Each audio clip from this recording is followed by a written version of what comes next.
कैसे हैं दोस्तों, आप सभी को मेरा प्यार भरा नमस्कार। आज का टॉपिक है कहानी के तत्व, जो degree 3rd year 5th same का टॉपिक है। चलो पढ़ते हैं। टॉपिक शुरू करने से पहले आपसे मेरी एक रिक्वेस्ट है, आप मेरे चैनल को सब्सक्राइब कर लीजिए, बेल बटन दबाइए, लाइक कीजिए, आपको नोटिफिकेशन मिलते रहेंगे। मैं आपको और अच्छे अच्छे वीडियोस बनाकर अपलोड करूँगी। कहानी के तत्व जानने से पहले कहानी के बारे में थोड़ा बहुत इंट्रोडक्शन। कहानी गद्य का ऐसा प्रकार है जिसमें जीवन के किसी एक प्रसंग, किसी एक घटना का वर्णन होता है। यह वर्णन अपने आप में पूर्ण होना चाहिए।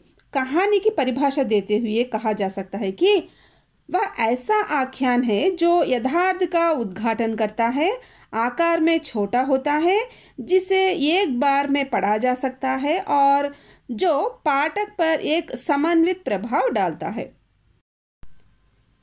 कहानी के तत्व में पहला वाला कथानक यानी स्क्रिप्ट, अंग्रेजी में इसको स्क्रिप्ट कहते हैं।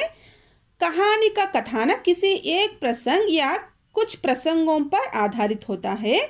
उसमें जीवन का एक अंश दिखाया जाता है। इसमें किसी एक घटना का चित्रण होता है अथवा किसी विशेष प्रसंग में पात्र की मनस्थिति का चित्रण भी हो सकता है। कहानी के तत्व में दूसरा है पात्र या चरित्र चित्रण, यानी अंग्रेजी में इसको कैरेक्टर्स कहते हैं। जो कथा में, जो स्क्रिप्ट में जो कैरेक्टर्स है उसके बारे में।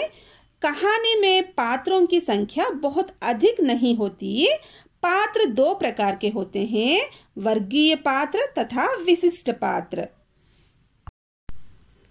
वर्गीय पात्र किसी वर्ग विशेष के प्रतिनिधि होते हैं, जैसे पूंजीपति वर्ग, श्रमिक वर्ग, निम्न वर्ग, उच्च वर्ग, अध्यापक वर्ग आदि। इनमें अपने अपने वर्ग की विशेषताएं रहती है।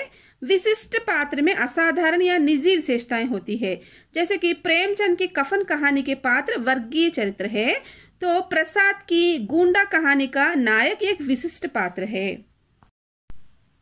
कहानी के तत्व में तीसरा पॉइंट है संवाद, यानी अंग्रेजी में इसको डायलॉग्स कहते हैं। पात्रों की आपसी बातचीत से कहानी में रोचकता और आकर्षण उत्पन्न होता है। संवादों के माध्यम से इन पात्रों की अपनी अपनी विशेषताओं को भी पाठक जान सकता है। कहानी में बहुत लंबे लंबे संवादों के लिए गुंजाइश नहीं होती। संवाद छोटे परंतु मन पर छाप छोड़ने वाले होने चाहिए। कहानी के तत्व में चौथा वाला वातावरण, इसको परिवेश भी कह सकते हैं। कहानी में जिस प्रकार का कथानक है उसके अनुरूप वातावरण का वर्णन होना चाहिए, विवरण भी होना चाहिए। यह वातावरण सामाजिक, राजनीतिक, ऐतिहासिक आदि कई प्रकार का हो सकता है।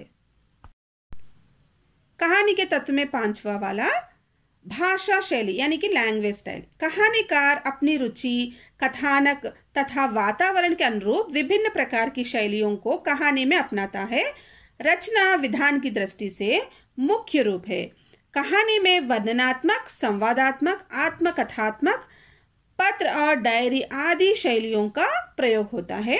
लेखक कहानी रुचि तथा कहानी के कथानक देशकाल और वातावरण के अनुसार काव्यात्मक, अलंकार प्रधान या सरल बोलचाल की भाषा का उपयोग करता है।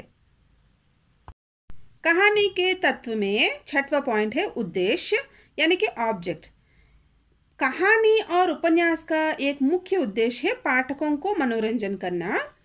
कहानी का प्रमुख उद्देश्य है कलात्मक ढंग से जीवन की व्याख्या करना।